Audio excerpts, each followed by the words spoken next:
24 de abril de 2019, Rolândia, Paraná. Eduarda desaparece. Com apenas 11 anos, a família entra em desespero, em especial seu pai e sua avó. Mas a preocupação exagerada não se encaixava naquela relação familiar cheia de solavancos e sem amor paterno. Confira os detalhes desse caso na conversa em duas partes que tenho com a doutora Solange Beretta. Diretamente de um dos endereços mais famosos do Brasil. De um dos principais cartões postais da cidade de São Paulo. E com as transmissões feitas dos nossos estúdios na Avenida Paulista. Eu sou Beto Ribeiro e eu pergunto, que crime é esse? Olá, sejamos todos muito bem-vindos. Por favor, não deixe de se inscrever, curtir, compartilhar, ligar sininho, marque nas suas mídias sociais, marque a todos nas mídias sociais. Se puder, seja membro, se não puder, tá tudo certo. Desde que você venha comigo até o final, você vai vir comigo até o final. Deixa te encontro. Porque é com a nossa diva mestre, ou mestra, não sei se eu posso falar mestre, nossa amadíssima Solange Beretta, minha querida amiga, que a gente está gravando agora, dia 5 de fevereiro, esse vídeo vai entrar mais rápido, então eu te dou parabéns ao vivo de novo aqui, porque a Solange fez aniversário dia 2 de fevereiro, e a gente comemorar a vida da Solange é um dever de todos nós. Meu amor, sempre um prazer, estou louco para ter você ao vivo aqui, que eu gosto mais, né? Mas é sempre uma delícia te encontrar. Vamos, a gente tem que fechar aquelas datas para a gente já resolver isso, tá? Andei fechando com o Alan, viu? Tá, mas as pessoas presenciais, vamos ter Solange presencial daqui a pouco. Você que vai definir. Tá, então a gente vai definir junto. Solange, minha querida, esse caso você escolheu muito bem, porque esse é um crime que muita gente pede. É um crime de 2019, que envolve pai e filha eu peço desculpa se eu estiver falando errado o sobrenome, Eduarda Shigematsu, uma menina de 11 anos, que vou te perguntar tudo, porque o julgamento ainda vai acontecer em 2026, a gente tende a falar desse caso uma parte 2, espero que em breve, porque é um caso de 19, já estamos em 2026 e até agora não se fez o julgamento, então espero que a gente, em breve, a gente faça um parte 2 depois que o júri acontecer. Solange, aqui eu só fico te ouvindo, você sabe, né? Aqui eu gosto de ficar só te ouvindo. O caso é seu, o vídeo é seu, o canal é para você. Me conta que crime é esse que você até muito bem escolheu para começarmos a nossa temporada 2026. Então, é um crime ocorrido dentro do seio familiar, um seio familiar muito desestruturado, como não poderia deixar de ser, né? A gente costuma ver esses crimes em famílias que realmente têm uma certa disfuncionalidade. Aqui nós temos dois jovens, eu vou começar pelo início da vida da Eduarda. Como a Eduarda aparece nessa família? Nós temos um casal extremamente jovem, ela com 16 anos, a Jennifer, e o Ricardo com 19 anos. Esse casal acaba enfrentando uma gravidez precoce, 16 anos, muito jovem. Nós não temos muita notícia acerca da família da Jéssica, né? Tudo que eu vi, tudo que eu assisti, não traz nenhuma informação acerca da família, de como funcionava a família da Jéssica. A Jéssica e o Ricardo vão morar juntos, num imóvel onde morava também a mãe do Ricardo, que é a Terezinha de Jesus Guinaia, o nome dela. A Terezinha mora ali no local, ela se separa também do pai do Ricardo. O descendente de japoneses é por parte do marido da Terezinha. O pai do Ricardo. O pai do Ricardo. Ele que é o Shigematsu. Ele que é o Shigematsu, ele é que vem, eu acredito que é o avô que veio do Japão, pelo que eu pude perceber, não o pai, o avô que veio. Posso estar enganada. Mas, enfim, eles têm essa menina, a Eduarda, e ela, a avó, a Terezinha, começa a perceber que o casal não tem a menor condição de cuidar daquela criança. Eles estão mais em outra vibe, né? É de sair. Eles chegaram a casar? Eles eram casados ou eles estavam como namorados? Não se casaram. Foram viver juntos. Lá pelas tantas, a avó consegue a guarda da criança. Mas conseguiu a guarda? Conseguiu a guarda. Para ver o quanto eles, como pais... Inclusive, faz parte do processo, o processo de guarda. A gente percebe muito claramente que a mãe, ali naquele momento, apesar de ter contestado a ação, o pai não, a mãe ter contestado a ação de guarda, lá pelas tantas ela meio que abre mão da criança. Provavelmente porque ela também não tinha condições de cuidar da filha, nem condições financeiras, nem emocionais, nem estruturais, enfim. Teve uma filha e não tinha a menor condição de assumir aquela maternidade. Há muitas mulheres que com 16 anos assumem e assumem muito bem, e eu conheço pessoas assim. Mas ela não tinha, por isso que eu te digo, eu não sei qual era a estrutura familiar de apoio, de acolhimento dessa jovem que, tão nova, engravida e tem uma filha.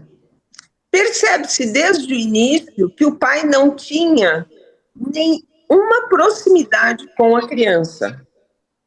Nenhuma proximidade com a criança. A Jéssica vai viver a vida dela, lá pelas tantas, eu consegui, você vai pegando um detalhe aqui, uma informação ali. Ela, a mãe da criança, a Jéssica, ela vem morar em Santa Catarina, constitui uma outra família, tem 2 filhos, me parece que ela tem um terceiro filho, não sei se é dessa união, e ela se distancia até fisicamente da filha. Até você falou que ela foi para Santa Catarina. Esse caso acontece... Não, acontece em Rolândia, Em Rolândia, mas no Paraná, né? Paraná, exatamente. O caso da Eduarda, o crime vai ser em Paraná, mas a mãe já estava morando em Santa Catarina, sem a Eduarda. Sem Eduarda. A Eduarda ficou com a mãe do pai, com a avó paterna. Exatamente. Eram pessoas simples, mas pessoas muito trabalhadoras e que tinham uma certa condição financeira para proporcionar aquilo que era necessário para a criação da menina. A mãe, então, do Ricardo, a avó da Eduarda, a dona Terezinha, ela sai da casa onde ela residia com o marido, ela se separa, ela vai morar numa chácara e o filho, Ricardo, permanece naquela casa. Ela, mesmo separada do pai do Ricardo, segundo ela, ainda prestava algum auxílio a ele, porque ele tinha a saúde debilitada, ele acaba falecendo. Posteriormente, falece o avô do Ricardo, pai do pai. Mas o Ricardo, com o falecimento do pai, continua morando naquela casa com o avô. Ele não vai morar com a mãe. Ele tem uma relação muito ruim com a mãe. Muito ruim. Né? Eles não se dão, eles não se respeitam, enfim. Então, você percebe claramente ali que ele não foi morar com a mãe, mesmo com a separação do pai. Com a morte do pai, ele permanece morando no imóvel que era do avô, que é o imóvel onde, posteriormente, muita coisa vai acontecer. E ela vai morar nessa chácara com a Eduarda. E ali ela fica... Quantos anos tem a Eduarda nisso? A Eduarda foi ela nasce em 2007, é isso? Com 3 para 4 anos. Foi morar com a avó com 3, 4, tá. Com 3 para 4 anos. Eu vou te dizer uma coisa, talvez até um pouco antes, mas a guarda foi concedida, a guarda provisória, mais ou menos com essa idade. Que a Eduarda, ela nasce em 2007, né? Porque ela morre com 11 anos. Em 2019, eu joguei aqui uma matemática fácil. Dá mais ou menos 2007. E ali ela vivia com a avó. E ela passa a ter um vodrasto, né? Que é o novo companheiro da avó, de quem ela gosta muito, muito, muito, muito. Eu creio que foi a única pessoa que realmente demonstrou um afeto genuíno por ela. Não que a avó não tenha demonstrado, mas a avó é uma pessoa simples, tem a minha idade, foi criada de uma outra forma, uma pessoa muito rigorosa, tinha nas mãos a responsabilidade, e é aquilo que eu digo, né? A biologia, ela é muito sábia. A mulher mais velha, ter um filho consigo é muito trabalhoso. A mulher já não tem mais a mesma energia que ela tinha quando jovem, até mesmo porque há uma sobrecarga de trabalho para a mulher. Um homem mais velho ter um filho é diferente de uma mulher mais velha. A mulher, ela tem uma sobrecarga na criação que muitas das vezes os homens não têm. Entendi. Né? Até a questão da criação, os limites, o que pode, o que não pode, o negar, isso é um cansaço que chega a ser, eu vejo por mim. Eu não tenho hoje a mesma energia para ficar chamando a atenção de uma criança, tenho para dar afeto, para dar amor, carinho e tudo. Mas para você educar, você não tem mais essa energia. Né? E cabia a ela tudo isso. Então, claro, sempre a mãe é vista como mais brava do que o pai chega naquela hora definitiva, né? É agora ou é nunca. E a mãe é o todo dia, é aquela rotina de não, de limite. Toda hora. Então, toda hora.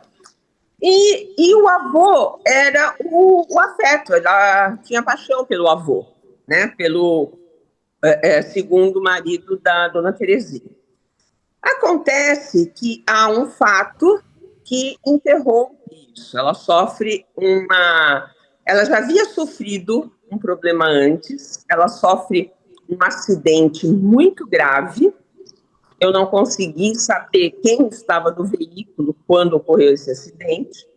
Ela sofre um acidente muito grave, ela tem um afundamento de crânio, bem grave mesmo. Eu acredito que ela tinha uns 7 anos de idade, ela estava no colo do passageiro, né, ao lado do motorista, quando esse veículo tromba com um caminhão. Sem cinto de segurança, não sei como essa menina sobreviveu. Então, ela já tinha essa questão, ela já tinha o abandono da mãe, sim, o abandono do pai. Né? O pai que estava morando na cidade, que não tinha constituído outra família, não tinha nenhum elo com a filha. Nada o impedia. A criança estava com a mãe dele. Ele poderia exercer a sua função de pai. Né? Ser pai. Independente da avó estar fazendo o papel de mãe. Mas ele não se dava com a mãe, né? Ele tinha problemas de relacionamento com a mãe e ele tinha um total afastamento emocional da filha. Ela sofre esse acidente, ela consegue sobreviver e 5 meses antes do crime que nós vamos tratar hoje aqui, o vodrasto é morto. Na chácara... É morto? É morto. Nossa. É morto. É morto significa que alguém matou ele, não é que ele morreu. Sim, ele é vítima de homicídio. Nossa. Também eu não tive acesso aos autos que apuraram este homicídio. Mas o que eu pude perceber é que era um funcionário da chácara, né, um empregado da chácara, por questão, não sei se foi um latrocínio, se foi um homicídio realmente, acabou dando pauladas nesse senhor, o seu Gilberto, e o seu Gilberto chegou a ser socorrido, chegou a dizer quem tinha sido o autor do crime, né? Mas isso aí é uma investigação à parte a qual eu não tive acesso. E ele foi, mas e nessa chácara, nesse lugar que eles moravam, nem a avó e nem a menina nada sofreram. Não sofreram. Não sei te dizer se elas estavam presentes quando dos fatos, mas elas encontraram o seu Gilberto ferido e elas que providenciaram o socorro. Então, a menina sofre um outro impacto e uma outra perda. Fiquei com medo que ela também tivesse tido algum abuso, alguma coisa assim. Como assim? Se ela porque num assalto, numa morte como no assalto, nem sei se foi assalto, ela poderia ter sido uma vítima não só da morte, mas como de um homem, de um abuso. Não, ela não teve contato. Agora, isso deixou sequelas graves na menina, sequelas emocionais. Você veja as perdas que essa menina está sofrendo ao longo do tempo. 5 meses antes, ela tem o quê? 11 anos? 10, 11 anos. Exatamente. Né? E ela, então, a mãe, a dona Terezinha, a avó do Eduardo, a mãe do Ricardo, deixa a chácara e vai morar na casa que tinha sido dela. Veja, nós tínhamos o Ricardo morando na casa do avô dele, onde ele ficou morando com o pai. Esta casa, ela sofreu muito com uns temporais que ocorreram naquela região. Ele se muda para a casa que era dos pais, onde os pais viveram. Ele está morando, então, nesta casa onde os pais viveram. E a dona Terezinha vai e se muda para lá. A casa era dela. Com o Eduardo. Com o Eduardo. Existe uma troca de mensagem, uma troca de áudios, de mensagens, né, também, em que ele fala: eu não quero você aqui. Eu não quero morar com você. Eu não quero que você venha morar comigo. O Ricardo, o filho, fala para a mãe: eu não quero você aqui. Uhum. Ele já numa faixa de 30 Porque eram as duas mulheres da vida dele que ele rejeitava, a mãe e a filha, né? Exatamente. Você captou, né? Você percebe claramente esse feeling que você tem. Ele não queria, eu não quero você aqui. E ela dizia: mas eu vou para aí. A casa é minha? Eu vou morar. Mas, ao mesmo tempo, ele dizia: tá bom, então eu vou sair. Você vem para cá, mas eu não fico. Não, você vai ficar aí. Eu não quero que você saia. Aquilo me soou tão estranho, né? Ela forçou uma situação em que ela exigia que ele aceitasse que ela fosse para casa, até por direito dela mesmo, de proprietária do imóvel. Claro que ele tinha direito à metade, afinal de contas, ele era herdeiro, né, do pai. Mas ela não queria que ele deixasse. Por quê? Isso dali, não sei. Eu não entendi esse mecanismo, né? Eu não entendi. Seria lucubração, sei lá, ela perdeu o marido e, de repente, a possibilidade de se reunir com o filho, a neta ter um pai, de fato. Não sei, a morte ficou tão próxima a ela que ela ficou com medo de morrer e a Eduarda não ficar com ninguém? Não me pareceu isso, sabe, Beto? Me pareceu aquilo, eu quero você perto de mim, eu quero, nem que seja para você sofrer com a minha presença, mas eu quero, uma coisa meio... Alguma coisa com dinheiro também? Não, você vai ficar porque você vai ajudar a pagar as contas? Também, porque ela... Qual era a atividade dela? Eu não sei qual era a atividade do seu Gilberto, né? Mas ela tinha aquela chácara, ali ela plantava hortaliças e tudo, e ela vendia num determinado lugar da cidade, ela como ambulante, tá? Não sei se ela também comprava de outros produtores, mas ela tinha aquela chácara, ela produzia e vendia. Então, essa era, pelo menos na época que ocorrem os fatos, isso acontecia. Então, era de onde ela obtinha o seu ganho. Tá. Ele tem uma atividade, O Ricardo. que é pouco falada, mas ele comprava carros em leilões. Tem gente que faz isso e ganha dinheiro. Ele arrumava esses carros e depois vendia. Mas eu acho que havia alguma coisa que tangenciava o mundo criminoso. Tá? Não era algo assim tão...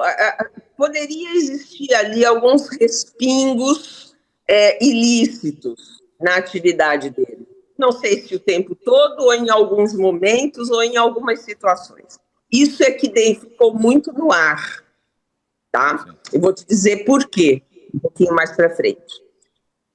Aí ela vai morar, mas ela mora numa edícula, nos fundos dessa casa. E ele mora na casa principal, que é uma casa grande, uma casa bonita, assim, não é uma mansão, pelo amor de Deus, mas é uma casa boa.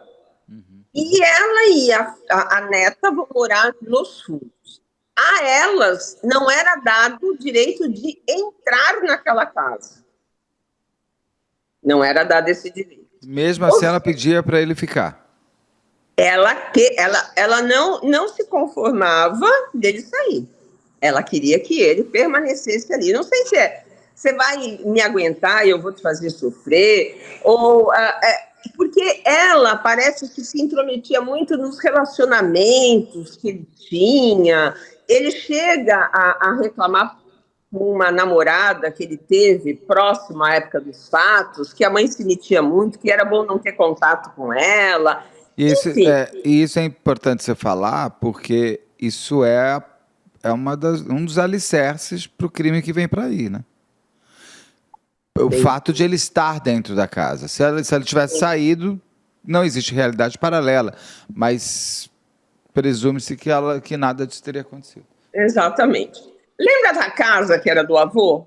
A casa que sofreu com as chuvas? Aquela casa foi reformada. Tá? Sofreu uma reforma pouco tempo antes da ocorrência dos fatos. E estava para alugar. Tá? E ali ficou. E ele não foi morar lá. Ele poderia ter saído dali. Agora, o que eu acho gozado é isso. Ela não deixava ele sair. Ele é um homem de 30 anos de idade. Pega as suas coisas e vai embora. Ele também não saiu. Sabe? Me parece aquela simbiose entre... uma relação de manipulação dos dois lados. Dos dois lados, de sadismo e masoquismo. Eu faço você sofrer, você aguenta o sofrimento da minha presença. Enfim, não sei. Deixo isso para o Carlos analisar. E a vida ia transcorrendo. Né? Mas veja, essa mudança delas para aquele local se deu menos de 5 meses antes, porque 5 meses antes o avô morre e ela muda para lá. Como estava sendo esse relacionamento mãe e filho nesse tempo? Né? Qual era essa relação? Como era? E a vida foi correndo. No dia dos fatos, no dia anterior ao dia dos fatos, vamos falar da Jéssica, né? Que nessa altura a Jéssica se reaproxima. A mãe? Mas ela volta de Santa Catarina? Sim, ela volta. Isso já tinha voltado antes, ela já tinha ido para São Paulo, morar em São Paulo. A gente não tem, assim, uma cronologia da vida dela. Eu sei que ela volta a ter contato com a filha, não sei dizer quanto tempo antes do crime, mas ela volta a se relacionar com a filha. E a filha gosta dessa relação e pede para a mãe para ir embora com ela. A mãe estava morando em São Paulo já. tá? E a mãe disse, olha, eu não tenho como te levar, eu não tenho condições financeiras de te manter em São Paulo. Lembre-se que ela já tinha outros 3 filhos que não estavam com ela em São Paulo também. Um parênteses, essa menina, a Eduarda, muito verbalizava para uma amiga que ela tinha na escola, a Emanuele, que a mãe dela era prostituta, era stripper. Não sei se esse fato é verdadeiro ou se isso foi incutido nesta menina. Tá? Quem falou isso para ela? Quem Foi a falou mãe isso que pra ela contou foi a isso? avó. Ou foi a avó e o pai? A avó e o pai. Me parece ali que tudo girava muito, a avó e o pai, em denegrir a imagem da mãe, sempre como uma prostituta, uma stripper, faz programa, porque ela mora em São Paulo sozinha. Se isso é verdade ou não, também pouco nos interessa. O que interessa é que a menina tinha esse conceito da mãe. Também há falas dessa amiguinha no sentido de que a avó reprimia muito, por exemplo, a roupa que a menina usava, né? Criticava essa amiguinha, porque essa amiguinha usava short, isso é coisa de puta. Tudo era muito levado para esse lado. Disso é de menina que não presta, menina sem vergonha. Enfim, um moralismo, entre aspas, né, imposto desta forma na criação da menina. Então a menina via tudo como sujo, como lembrando sempre a mãe. Ou seja, se você agir assim, você vai ser igual sua mãe. Né? Me Ainda mais pareceu. tendo essa sua amiguinha puta também, você vai ser puta igual sua mãe.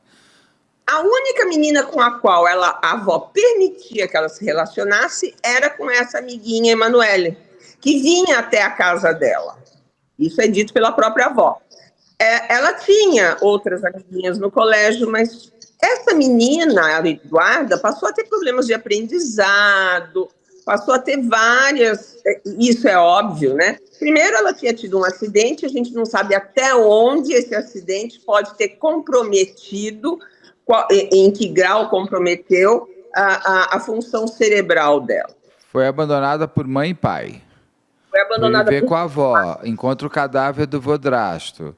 Não é, o cadáver ele é socorrido, mas encontra ele assim. Mas vê sangue, vê Exatamente. Aí sai do lugar, vai para casa, uma casa onde ela não é benquista pelo pai que briga com a avó e ela tem que morar no quartinho dos fundos e nunca entrar na casa do pai. Exatamente. Ela tem uma série de motivos para uma terapia urgente, coitada. Exatamente. E só tendo 10 anos, 9 anos, 8 anos. 11 anos ela tinha, né? Quer dizer, é uma criança, criança. Legalmente, quando é criança. Então, legal, ela é criança. Outra coisa, ela traz também para essa amiga a notícia de que ela, quando a Jéssica engravidou dela, pensou em abortar. Isso dá um sentimento maior ainda de abandono. Quiseram me matar antes de eu nascer. Eu já não fui benquista desde o momento da minha concepção. O que eu sou? Quem eu sou? Né? E ela não me aborta por quê? Porque não conseguiu, porque não pôde. Se ela pudesse, ela abortava. Se ela tivesse condições, o que a fez impedir? Mas ela desejou.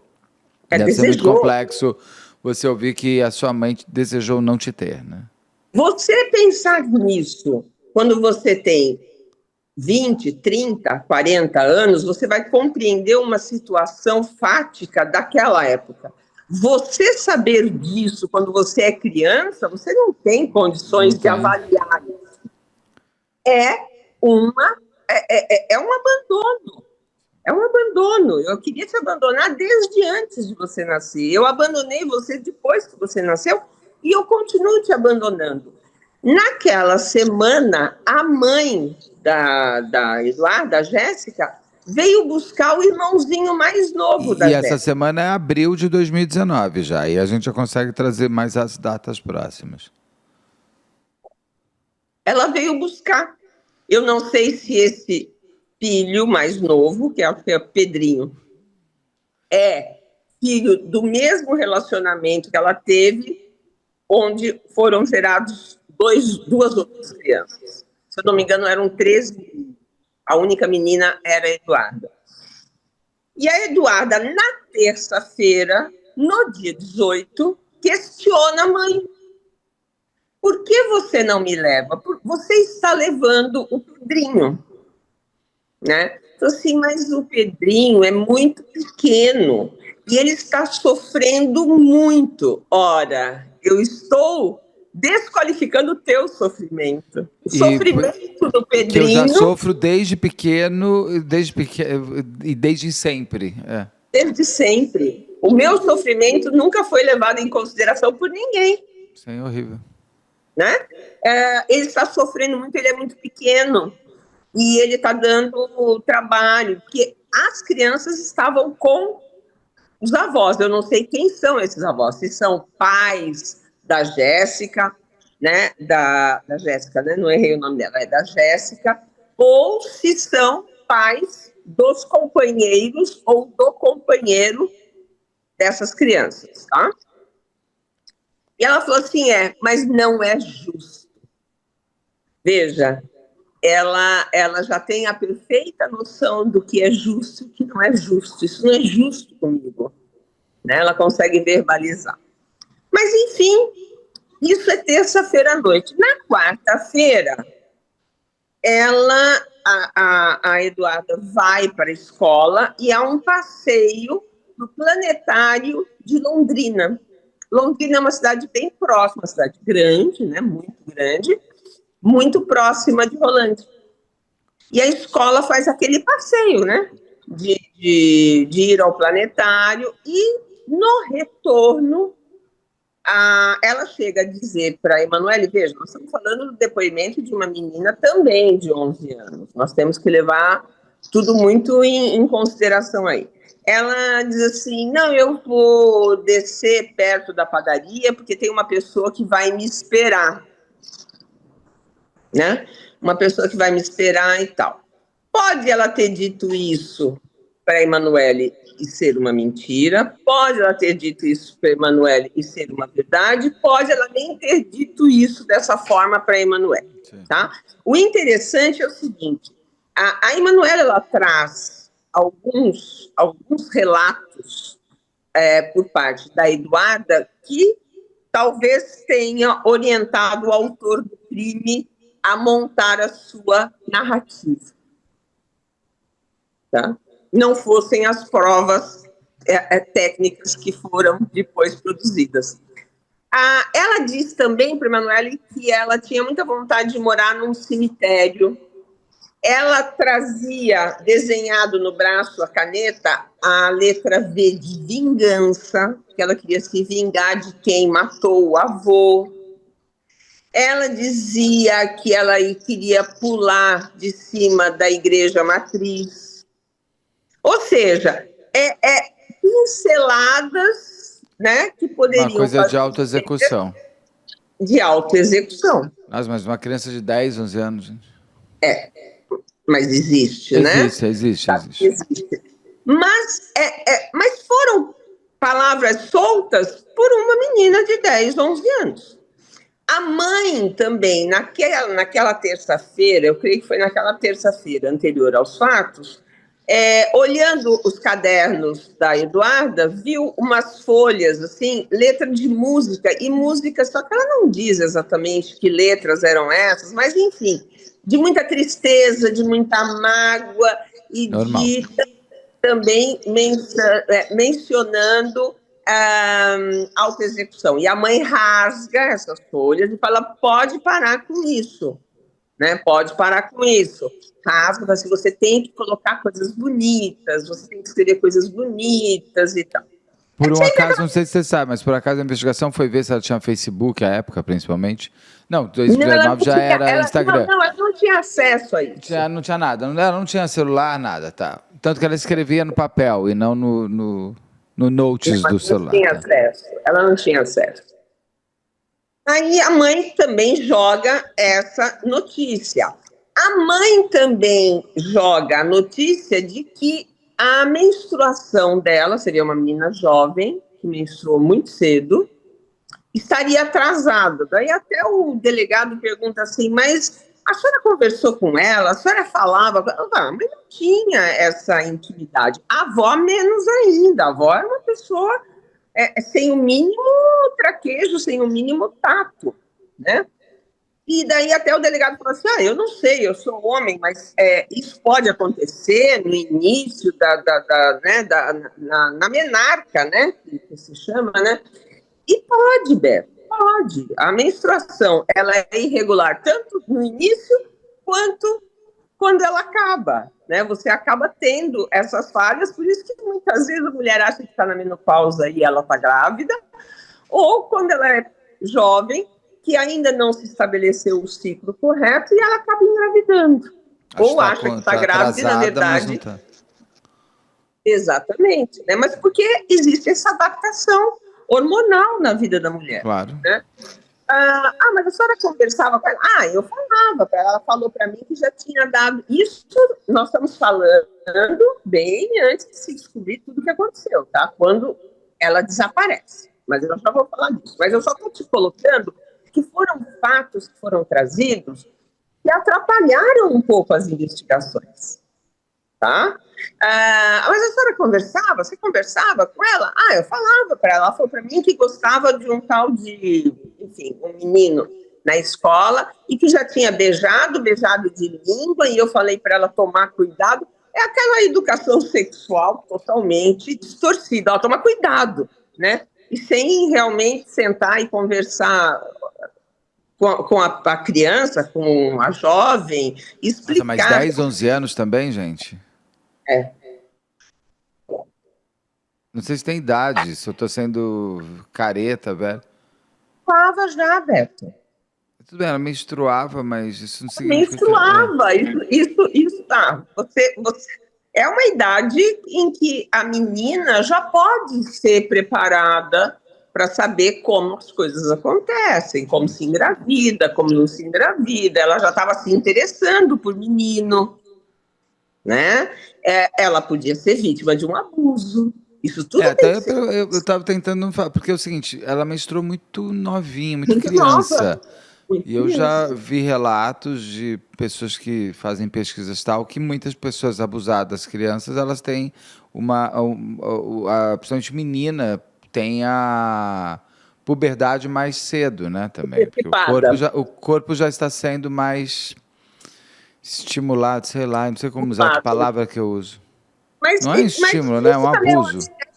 Biológico, né? Mulheres que têm a sua primeira menstruação com 14 anos, né? E outras com 9, 10 anos. Né?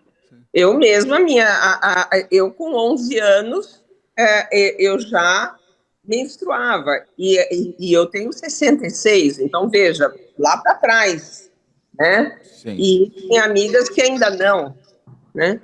Bom, então essas eram as informações.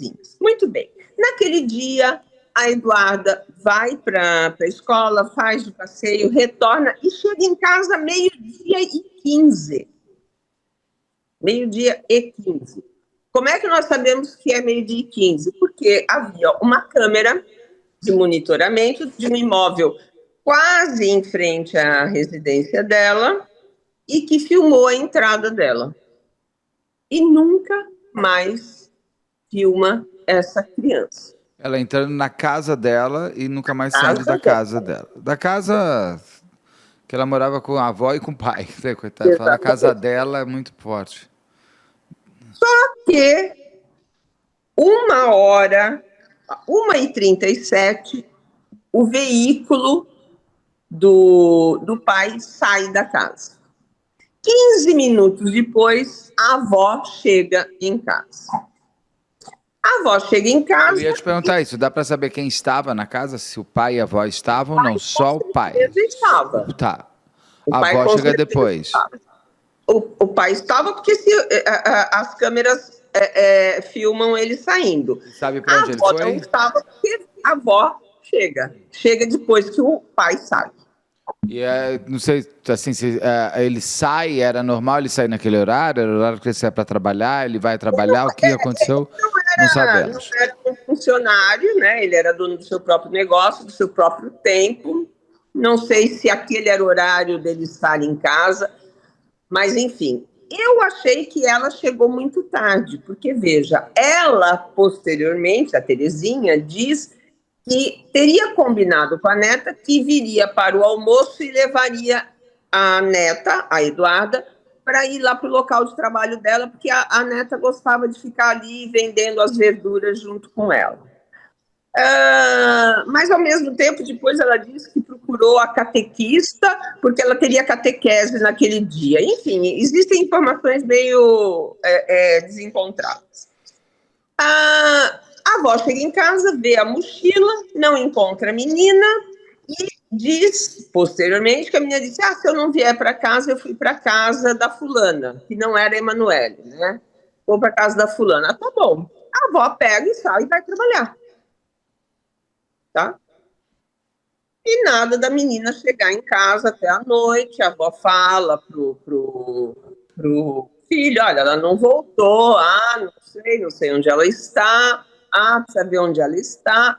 Mas um distanciamento muito grande, tanto de um quanto de outro. A avó ainda chega aí na casa da Emanuele para ver se ela estava lá. Você está escondendo a Eduarda? E não, ela não está aqui. Enfim, faz uma procura meia boca. Ela não tinha celular, então não tinha nem para onde ligar. E quando ela usava o celular da avó para se comunicar com as amiguinhas, para mandar o WhatsApp, essa coisa toda. E nada da menina aparecer. E eles esperam o dia seguinte e vão ao Conselho Tutelar. No Conselho Tutelar já haviam alguns expedientes acerca da Eduarda. O primeiro deles, que, segundo o conselheiro, um conselheiro muito, muito consciencioso, uma pessoa muito, sabe, você percebia assim, sabendo qual é o limite do conselheiro, um rapaz muito, que colocou muito bem nos depoimentos. O conselheiro levanta posteriormente e narra isso no seu depoimento, que havia um expediente acerca de um eventual abuso que o Vodrasto teria cometido, que não se mostra verossímil. Não me pergunte sobre as investigações acerca deste fato. Não há. Que há a narração disso, parece que o avô sofreu muito com isso, né? Teve consequências, mas a própria Eduarda depois desmente. A mãe chega a falar sobre isso e diz: olha, ela mentia, ela tinha que era uma forma dela chamar atenção para ela. E é possível que não tenha ocorrido. E ela gostava muito do avô, e ninguém fala de um gostar diferente, era um gostar mesmo de pai e filha. Não sei te dizer se houve ou não. A denúncia para o Conselho Tutelar foi por quem? Sabemos, não? Foi porque ela contou para a mãe, e a mãe levou. Então, veja, aquela mãe que, apesar de estar afastada e tudo, quando ela estava perto. Sabe? Assim, ela não tinha um distanciamento maternal. Ela sentia a Eduarda como filha. Ele não sentia a Eduarda como pai, inclusive dizia que ela não era filha dele. E a menina tinha todos os traços nipônicos. Nossa. Né? Então, veja, você ouve o teu pai dizer que ele não é teu pai. Você ouve a sua mãe falando que não queria te ter. Você ouve seu pai falando que é seu pai, fica muito difícil na vida, fica uma... dessa, né? Fica muito difícil. Né? Então, ali me pegou muito, sabe, esse caso, porque eu falo assim, meu Deus, por que as pessoas colocam seres humanos no mundo para fazer isso?